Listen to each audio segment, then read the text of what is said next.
LOLC வாழ்வின் சக்தி நீங்களும் நாமும் நம் நாடும் சமூக சேவை திட்டத்தின் முதல் கட்டத்தின் கீழ் தித்வா சூறாவளியால் வீடுகள் முற்றிலுமாக சேதமடைந்த மக்களுக்கு உலர் உணவு உள்ளிட்ட அத்தியாவசிய பொருட்கள் 10 நாட்களுக்கு வழங்கப்பட்டன. கண்டி, மாத்தளை, கேகாலை, பதுளை, நுவரேலிய, ரத்னபுரி ஆகிய 6 மாவட்டங்களை மையமாக கொண்டு இந்த நடவடிக்கை முன்னெடுக்கப்பட்டது. தித்வா சூறாவளியால் ஏற்பட்ட அனர்த்தங்களால் பாதிக்கப்பட்ட நாடளாவிய ரீதியில் உள்ள 200 பாடசாலைகளை புனரமைக்கும் நோக்கில் LOLC வாழ்வின் சக்தி திட்டத்தின் கீழ் நீங்களும் நாமும் நம் நாடும் திட்டத்தின் 2ஆம் கட்டம் இன்று காலை ஆரம்பமானது.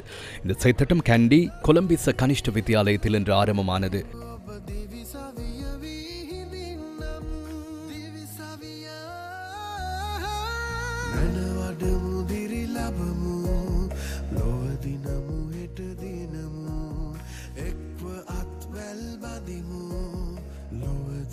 தித்வா சூறாவளியால் பாதிக்கப்பட்ட கண்டி கொலம்பிச கனிஷ்ட வித்தியாலயத்தின் பிரதான மண்டபத்தை புனரமைக்கும் பணிகள் மகா சங்கத்தினரின் ஆசீர்வாதத்துடன் ஆரம்பமானது. கண்டி கொலம்பிச கனிஷ்ட வித்தியாலயத்தின் அதிபர் AG சீதா ஐராங்கனி, கண்டி மாவட்ட செயலாளர் இந்திக உடவாத்த, மத்திய மாகாண கல்வி செயலாளர் மதுபானி பியசேன, மத்திய மாகாண கல்வி பணிப்பாளர் நிகால் அழககோன், LOLC குழுமத்தின் பிரதம செயற்பாட்டு அதிகாரி கித்சிரி குணவர்தன உள்ளிட்ட பலர் இந்த நிகழ்வில் கலந்து கொண்டனர்.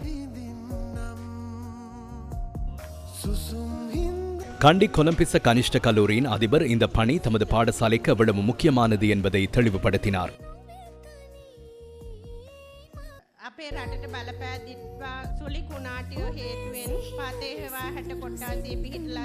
எங்கள் நாட்டை தாக்கிய டித்வா சூறாவளியினால் பகத்த ஹேவாகட்ட பிரிவில் உள்ள எங்கள் பாடசாலையின் பிரதான மண்டபம் மீது கற்பாறைகள் சரிந்து வீழ்ந்தமையால் இடிந்து விழுந்தது. இதனால் இன்றைய விழாவில் குறித்த மண்டபத்தை பயன்படுத்த முடியவில்லை. ஆகவே அதனை மீட்டெடுப்பதற்காக LOLCயின் நிர்வாக அதிகாரியும் சிரச ஊடக வலையமைப்பின் அதிகாரிகளும் ஒன்றிணைந்து கட்டடத்தை மீளக் கட்டி இந்த பிள்ளைகள் மீண்டும் தங்கள் நடனங்களை நிகழ்த்துவதற்கு அனுமதித்தனர். கல்வி நடவடிக்கைகளை வெற்றிகரமாக செய்ய கட்டடத்தை மீள் புனரமைப்பதில் எங்களுக்கு பெரும் உதவியாக உள்ளனர். LOLC எப்போதும் எங்களுக்கு உதவுகிறது.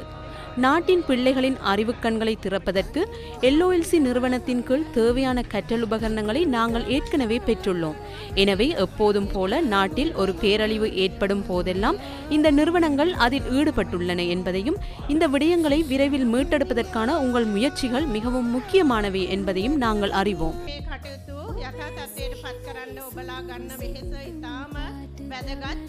LOLC வாழ்வின் சக்தி திட்டத்தின் கீழ் நீங்களும் நாமும் நம் நாடும் திட்டத்தின் 2ஆம் கட்டம் தொடர்பில் மாவட்ட செயலாளர் கருத்து தெரிவித்தார். சில சந்தர்ப்பங்களில் இன்று பாடசாலைகள் திறக்கப்பட்டிருந்தாலும் சில பிள்ளைகள் பாடசாலைக்கு செல்ல முடியவில்லை. இருப்பினும் எங்கள் கல்வி செயலாளர், கல்வி பணிப்பாளர், ஆளுநர் அனைவரும் இந்த மாவட்டத்திலும் மத்திய மாகாணத்திலும் பாடசாலைகளை ஆரம்பிப்பதற்கு கடுமையாக உழைத்துள்ளனர். அதற்கமைய இன்றைய நாளில் இயன்றளவு பாடசாலைகள் திறக்கப்பட்டுள்ளன. பாடசாலைகள் திறக்கப்பட்டிருந்தாலும் அனர்த்தத்தினால் பிள்ளைகள் பாடசாலைக்கு வருகை தந்து கல்வி கற்பது கடினமாக உள்ளது. பல்வேறு காரணிகளால் எங்கள் பிள்ளைகள் உதவியற்றவர்களாகிவிட்டனர். எனவே அந்த சூழ்நிலையில் LOLC நிறுவனம் ஆதரவாக செயற்படுவதை நாங்கள் மிகவும் பாராட்டுகிறோம். நாம் என்ன செய்தாலும் பிள்ளைகளுக்காக நாம் செய்வதே சிறந்தது. இந்த உதவியற்ற தன்மையையும் வறுமையையும் நீக்குவதற்கு அல்லது நமது சமூக நிலையை மாற்றுவதற்கு கல்வியின் மூலம் ஒரு புரட்சிகர மாற்றத்தை ஏற்படுத்த முடியும். எனவே இன்று இந்த திட்டத்தை பார்க்கிறோம். அரசாங்க அதிகாரிகளாகிய நாங்கள் இந்த பணியை மிகவும் பாராட்டுகிறோம். மேலும் இந்த பணிக்கு இணையாக மத்திய மலைநாட்டில் உள்ள பல பாடசாலைகளில் இந்த திட்டம் செயற்படுத்தப்படுவதாகவும் கூறினோம். இதனூடாக இந்த பகுதிகளில் உள்ள கல்லூரிகளின் அதிபர்கள், ஆசிரியர்கள், பணியாளர்கள் தங்கள் கடமைகளை செய்வது எளிதாக இருக்கும். இறுதியில் இந்த பகுதிகளில் உள்ள பிள்ளைகள் இதன் மூலம் பயனடைவார்கள். LOLC வாழ்வின் சக்தி திட்டத்தின் கீழ் நீங்களும் நாமும் நம் நாடும் திட்டத்தின் 2ஆம் கட்டம் தொடர்பில் LOLC குழுமத்தின் பிரதம செயற்பாட்டு அதிகாரி கித்சிரி குணவர்தன கருத்து தெரிவித்தார்.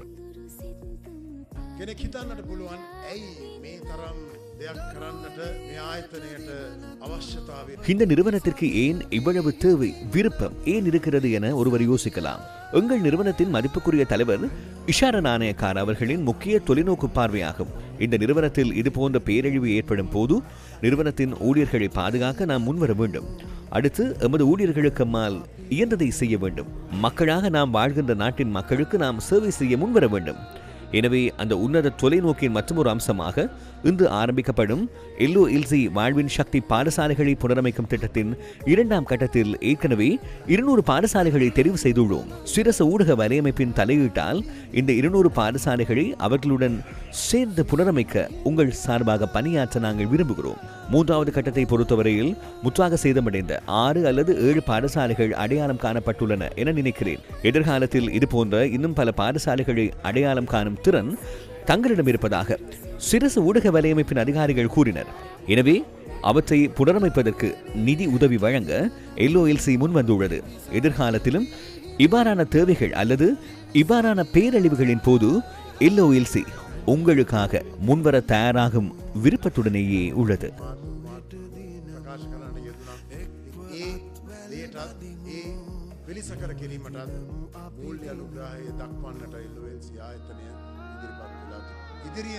ඉදිරියට තවත් මේ වගේ අවශ්‍යතා වලදී එහෙම නැත්නම් මේ වගේ ව්‍යසනයන් වන අවස්ථාවලදී ඔබ වෙනුවෙන් ඉදිරියට එන්නට LOLC ආයතනයේ සැදී පැහැදිලා